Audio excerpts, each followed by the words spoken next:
Praise the lord. దేవునికి మహిమ కలుగును గాక. ప్రభునందు ప్రియమైన దేవుని బిడ్డలందరికీ కూడా క్రీస్తు పేరట నా హృదయపూర్వకమైన వందనాలు తెలియజేస్తున్నాను. ఈ చక్కని సమయంలో కొద్ది నిమిషాలు దేవుని వాక్యమును మనం నేర్చుకుందాం. క్లుప్తమైనటువంటి సందేశం, కొద్ది నిమిషాలు మాత్రమే ఈ సమయంలో వాక్యాన్ని మనం నేర్చుకుందాం. ఈ సమయంలో నేను చెప్పదలుచుకున్న వాక్యం యొక్క అంశము 7 రకాల ప్రార్థనలు. కనుక యాకోబు రాసినటువంటి పత్రికలో 5వ అధ్యాయము 13వ వచనం నుండి 18వ వచనం వరకు చూడగలిగితే 7 రకాల ప్రార్థనలు మనకు అక్కడ కనిపిస్తాయి. కనుక ప్రతి క్రైస్తవుడు ప్రార్థన జీవితాన్ని కలిగి ఉండాలి, ప్రార్థన అనుభవాన్ని కలిగి ఉండాలి. ప్రార్థన అనగా దేవునితో మాట్లాడుట. కనుక ప్రియ దేవుని మీద ఎటువంటి ప్రార్థన జీవితాన్ని కలిగి ఉండాలి? కనుక చక్కగా ఈ విషయాలు వినడమే కాదు కానీ ప్రతిదినము మరి దినచర్యలో మన బ్రతుకు దినాలన్నింటిలో కూడా చక్కగా ప్రతిరోజు కూడా ఇటువంటి ప్రార్థన జీవితాన్ని కలిగి మనం ముందుకు నడవాల్సినటువంటి అవసరం ఎంతైనా ఉందని దైవజనునిగా నేను మనవి చేస్తున్నాను. కనుక చూడండి ప్రియ దేవుని బిడ్డలారా, మొదటి ప్రార్థన 13వ వచనాన్ని చదువుకుందాం. 13వ వచనాన్ని చదువుకుందాం. నీలో ఎవరికైనాను శ్రమ సంభవించిన అతడు ప్రార్థన చేయవలెను. కనుక మొదటి ప్రార్థన వ్యక్తిగతమైనటువంటి ప్రార్థన. ఇక్కడ వాక్యము సెలవిస్తే మీలో ఎవరికైనా శ్రమ కలిగినా అతడు ప్రభునామములో ప్రార్థన చేయాలి. కనుక దేవునికి మనము మొరపెట్టాలి.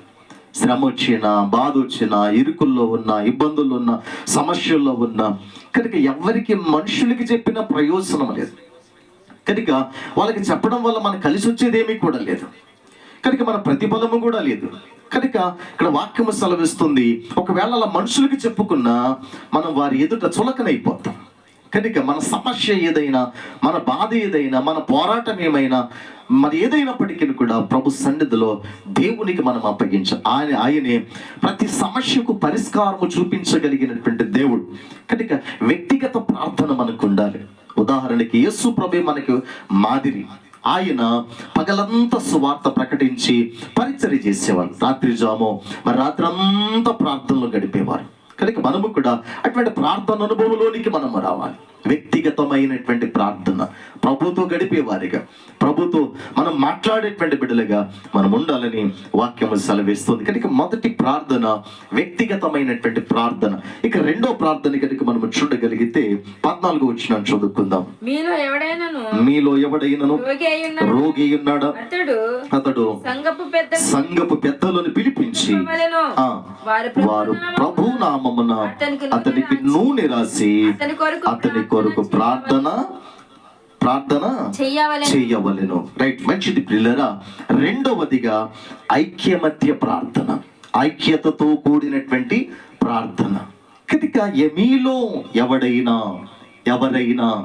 రోగి ఉన్నాడా, బలహీనుడై ఉన్నాడా, లేవలేని స్థితిలో ఉన్నాడా, ప్రార్థించలేని స్థితిలో ఉన్నాడా, అటువంటి సమయంలో ఆ ఇంటి వారు కానీ లేకపోతే తెలిసిన వారు కానీ అక్కడ రాయబడినటువంటి మాట సంఘపు పెద్దలను పిలిపింపవలను. సంఘములో ఎవరైతే బాధ్యత కలిగి ఉన్నారో, ప్రార్థన పరులుగా ఉన్నారో, కనుక అటువంటి వారిని పిలిపించి వారు వచ్చి ప్రభు నామములో అతనికి నూనె రాసి ప్రార్థన చేయమని వాక్యము సెలవిస్తా ఉంది. దైవజనాంగమా, రెండవదిగా ఐక్యతతో కూడిన ప్రార్థన. కనుక ఇటువంటి బలహీనలు ఎవరైనా మన దగ్గరికి వచ్చినప్పుడు, లేకపోతే మనం అక్కడికి వెళ్ళినప్పుడు సంఘమంతా కలిసి వారి దగ్గరికి వెళ్ళి చక్కగా ప్రార్థన అనుభవం కలిగిన వారు, ప్రార్థన పరులు చక్కగా అక్కడికి వెళ్ళి చక్కగా ఐక్యతతో ప్రార్థన చేస్తే దేవుడు మన ప్రార్థన ఆలకించి దేవుడు గొప్ప కార్యాన్ని చేసే దేవుడు అయ్యాడు. కనుక వాక్యం మనం ఎక్కడైతే నా నామములు 2-3 కూడి ఏకీభవిస్తారో వారి మధ్యలో నేను ఉంటానని సెలవిచ్చినటువంటి దేవుడు. ఇలాగా ఐక్యతతో కూడి మనం ఎప్పుడైతే ప్రార్థన చేస్తామో ఆ రోగికి స్వస్థత వస్తుంది, ఆ రోగం నుండి విడుదల పొందుతాడు, అక్కడ అద్భుతము జరుగుద్ది. దేవుడు ఆ స్థలములో దేవుడు గొప్ప కార్యాన్ని చేసే దేవుడు అయ్యున్నాడు. కనుక రెండవ ప్రార్థన ఐక్యమత్య ప్రార్థన. ఇక మూడో ప్రార్థన చూడండి 15వ వచనం. విశ్వాస సహితమైన ప్రార్థన ఆ రోగిని స్వస్థపరుచును. కనుక మూడో ప్రార్థన విశ్వాస సహితమైన ప్రార్థన. విశ్వాస సహితమైన ప్రార్థన, విశ్వాసముతో మనము చేయాలి. కనుక విశ్వాసము లేకుండా దేవునికి ఇష్టలుగా ఉండటం అసాధ్యము. కనుక దేవుని సన్నిధిలో వచ్చినటువంటి మనము, దేవునికి మొరపెడుతున్నటువంటి మనము, నిజంగా దేవుడు ప్రార్థన ఆలకించి ఖచ్చితంగా దేవుడు నాకు ఫలం అనుగ్రహిస్తాడని మనం నమ్మాలి, మనం విశ్వసించాలి. ఆ ప్రార్థన చేసేటప్పుడు నిజంగా నేను కార్యాన్ని పొందుతాను, ఆయన కార్యము చేయగల దేవుడు, నా సమస్యకు పరిష్కారము చూపించగల దేవుడు అని మనం నమ్మాలి. కనుక విశ్వాస సహితమైన ప్రార్థన అక్కడ రోగికి స్వస్థత వచ్చినట్లుగా దేవుడు వాక్యం సెలవిస్తుంది. కనుక మనము కూడా రెండవ ప్రార్థన విశ్వాసముతో చేయాలి. దేవుని బిడ్డలారా, ఏ సమస్యలు ఉన్నావో, ఏ బాధలు ఉన్నావో, ఏ అక్కర్లో ఉన్నావో, ఏ పోరాటాల్లో ఉన్నావో, ఏ ఇబ్బందుల్లో ఉన్నావో, ఏ వ్యతిరేకతలు ఉన్నావో, కనుక నాకైతే తెలియదు కానీ సర్వము నెరిగినటువంటి దేవుడు ఆయన సన్నిధికి వచ్చి, ఆయన పాదాల దగ్గరికి వచ్చి విశ్వాసముతో ప్రార్థన చేయగలిగితే దేవుడు నీ జీవితంలో దేవుడు గొప్ప కార్యం చేసే దేవుడు అయి ఉన్నాడు. కనుక దేవుని బిడ్డలారా, మూడవదిగా విశ్వాస సహితమైనటువంటి ప్రార్థన. ఇక 4 చూద్దాం, చూడండి 16 వచనం. మీ పాపములను ఒకనితోనొకడు ఒప్పుకొనుడి, మీరు స్వస్థత పొందినట్లు ఒకని కొరకు ఒకడు ప్రార్థన చేయవలెను. ఇక 4వదిగా మనం చూడగలం మధ్యవర్తిత్వ ప్రార్థన. మీ పాపములు ఒకరితో ఒకడు చెప్పుకొని ఏం చేయమన్నా అక్కడ ప్రార్థన చేయండి. మధ్యవర్తిత్వ ప్రార్థన, మధ్యవర్తులుగా మనము ప్రార్థన చేయాలి. కనుక ప్రియ దేవుని బిడ్డలారా, ఈ కడవరి దినాలలో, ఈ దుర్దినాలలో మరి చాలా మంది ఎవరి స్వార్థాన్ని వాళ్ళు చూసుకుంటున్నారు. కనుక మనం చూడగలిగే సమాజంలో, సంఘాలలో మనము చూస్తున్నాం, నా కుటుంబమే బాగుండాలి, నా బిడ్డలే బాగుండాలి, నేనే బాగుండాలి, నేనే అనేటువంటి కాన్సెప్ట్తో జీవిస్తున్నారు తప్ప సమాజము కొరకు ప్రార్థించాలి, మరి దేవుని వాక్యము సెలవిస్తుంది కదా, ఒకరి కొరకు ఒకరు ప్రార్థించమని సెలవిస్తుంది కదా. కనుక ఇలాగున ప్రార్థన చేసేవారు బహు కొద్ది మందిగా మనకు అనిపిస్తూ ఉంటాయి. ఏదేమైనా మరి దేవుడు ఏదైతే మనకి సెలవిస్తున్నారో, దేవుడు ఏ మాట అయితే మనకు తెలియజేస్తున్నారో ఆ మాట ప్రకారంగా జీవించాల్సిన అవసరత ఎంతైనా ఉందని ఈ చక్కని సమయంలో నేను తెలియజేస్తా ఉన్నాను. కనుక 4వదిగా మధ్యవర్తిత్వ ప్రార్థన, మధ్యవర్తులుగా ఒకరి కొరకు ఒకరు. ఇప్పుడు ఇద్దరు కూడున్నారు అనుకోండి, నా సమస్య వారితో చెప్పాలి, వారి సమస్య నాతో చెప్పాలి, నా కొరకు వారు చేస్తారు, వారి కొరకు నేను చేస్తాను. కనుక ఒకరి కొరకు ఒకరు మనం చక్కగా ప్రార్థన చేస్తే దేవుడు ఆ ప్రార్థన ఆలకిస్తారు. మనం అనుకున్నట్లుగా కాదండి, దేవుడు అనుకున్నట్లుగా చేస్తే, దేవుడు ఏ మాట అయితే చెప్పాడో ఆ విధంగా చేయగలిగితే మన ప్రార్థనకు ఖచ్చితంగా జవాబు వస్తుంది. ఇంకా 5వ ప్రార్థన చూడండి 16 వచనం. మరలా చూద్దాం 16 వచనం. మీ పాపములను ఒకనితోనొకడు ఒప్పుకొనుడి, మీరు స్వస్థత పొందినట్టు ఒకని కొరకు ఒకడు ప్రార్థన చేయుడి. నీతిమంతుని విజ్ఞాపన మనపూర్వకమైనదై బహుబలము గలగినదై ఉండెను. ఇక చూడగలిగితే దేవుని బిడ్డలారా, 5వ ప్రార్థన మనపూర్వకమైన ప్రార్థన, బలమైన ప్రార్థన. అంటే మనస్ఫూర్తిగా చేసే ప్రార్థన. ఏదైనా మనం ఇశ్రాయేలు ప్రజల వలె ముఖస్తుతి చేసేవారిగా మనం ఉండకూడదు. కనుక మనము చేసే ప్రార్థన పెదవులలో నుండి, హృదయంతరంగములో నుండి ప్రార్థన అయి ఉండాలి. కనుక దేవుడు మనస్ఫూర్తిగా, మనస్ఫూర్తిగా హృదయపూర్వకంగా మనం ఆ ప్రార్థన బలమైనదై ఉండాలి, బలమైన ప్రార్థన. ఈ రోజుల్లో దైవజనంగా ప్రార్థనలో బలము లేదు, ప్రార్థనలో కూడా బలం ఉండాలి. మనము చేసే ప్రార్థన బలమైన ప్రార్థన. ఇక్కడ ఎంత చక్కని మాటలు రాయబడి చూసారా? దేవుని బిడ్డ అనేక మార్లు ఈ యాకోబు పత్రిక 5వ అధ్యాయం మనం చదివాం చూసారా? ఈ 13వ వచనం 18వ వచనం ఇన్ని రకాల ప్రార్థనలు దేవుడు ఎంత చక్కగా తెలియజేస్తా ఉన్నారు. కనుక 5వదిగా మనం చూడగలిగితే మనపూర్వకమైన ప్రార్థన, బలమైన ప్రార్థన, మనస్ఫూర్తిగా చేసే ప్రార్థన, ఆ ప్రార్థన బలమైనదై ఉండాలని వాక్యం సెలవిస్తా ఉంది. ఇక 6వదిగా మనం చూద్దాం 17వ వచనం. ఏలియా మన వంటి స్వభావము కలిగిన వాడు మనుషుడే వర్షింపకుండినట్లు అతడు ఆసక్తితో ప్రార్థన చెయ్యగా. చాలండి. 6వదిగా ఆసక్తితో కూడినటువంటి ప్రార్థన. దేవుడికి మహిమ కలుగును గాక. ప్రియ దేవుని బిడ్డలారా, మనము చేసే ప్రార్థన ఆసక్తితో చేయాలి, ఆశతో మనము చేయాలి. నిజంగా ఆశ కలిగిన ప్రాణమును ఆయన తృప్తిపరిచే దేవుడు. మనం అందరి బాగుగా ఎరిగినటువంటి వ్యక్తి జక్కయ్యను మనం చూస్తూ ఉన్నాం. యేసును చూడాలనేటువంటి ఆశ. విసరా దేవుని ప్రియులారా, యేసయ్య తన దగ్గరికి వచ్చాడు, యేసయ్య తన ఇంట్లోనికి వెళ్ళాడు, తన హృదయంలోనికి వెళ్ళాడు, తన జీవితాన్ని మార్చాడు, తన బ్రతుకును మార్చాడు. ఎంత అద్భుతమైన కార్యం జరిగింది. కనుక దేవుడు మన జీవితంలో కార్యం చేయాలి. మనం చేసే ప్రార్థనలో ఆసక్తి ఉండాలి. నిజంగా ఆసక్తి లేకుండా మనం ప్రార్థన చేయలేమండి. ప్రార్థన అంటే మొక్కుబడికి ఏదో 2 మాటలు చెప్తాం, ఆమేనంటాం. కనుక ఆసక్తితో కూడిన ప్రార్థన, ఎక్కువసేపు మనం ప్రార్థనలు గడపగలుగుతాం. ఇంకా ప్రార్థన చేయాలి, ఇంకా ప్రార్థన చేయాలి, ఇంకా మొరపెట్టాలి, ఇంకా దేవునితో గడపాలి.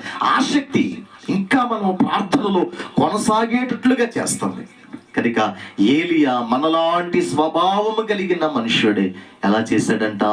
ఆసక్తితో ప్రార్థన చేశాడు. దేని కొరకు ప్రార్థన చేశాడు? వర్షము కొరకు ప్రార్థన చేశాడు. కనుక ప్రియ దేవుని బిడ్డలారా, మనము కూడా ఆసక్తితో ప్రార్థన చేసే బిడ్డలుగా ఉండాలి. ఇక 7వ మాట చూద్దాం. చూడండి, 18వ వచనం. అతడు మరలా ప్రార్థన చేయగా ఆకాశము వర్షం ఇచ్చెను, భూమి తన ఫలం ఇచ్చెను. చాలండి, దేవునికి మహిమ కలుగును గాక. ఇక 7వదిగా మనము చూడగలిగితే విసుకక చేసే ప్రార్థన. విసుకక చేసే ప్రార్థన. ప్రార్థనలో విసుగుదల ఉండకూడదండి. ఈ రోజుల్లో మనుషులు ఎట్లా ఉన్నారంటే, అప్పటికప్పుడు నేను ప్రార్థన చేయాలి, ప్రార్థన చేస్తే దేవుడు ఆలకించాడు, దేవుడు కార్యం చేశాడు. కనుక 1 రోజు 2 రోజులు చేస్తారు, 3వ రోజు కల్లా కార్యం జరగాలి. కార్యం జరగకపోతే వీళ్ళు ఆసక్తి తగ్గిపోద్ది, వీళ్ళు ఎక్కడో అవిశ్వాసత. కనుక ప్రతి దేవుని బిడ్డలారా, దేవుడు కార్యము చెయ్యాలంటే నువ్వు చేసిన వెంటనే చేయడు. అంటే నీ ప్రార్థన ఆలకిస్తాడు ఆయన. ఏలీ ఎన్ని మార్లు ప్రార్థన చేశాడు? 7 మార్లు ప్రార్థన చేశాడు. 7 మార్లు ప్రార్థన చేశాడు. కనుక మొదటిసారి ప్రార్థన చేశాడు, వర్షం పర్లేదు.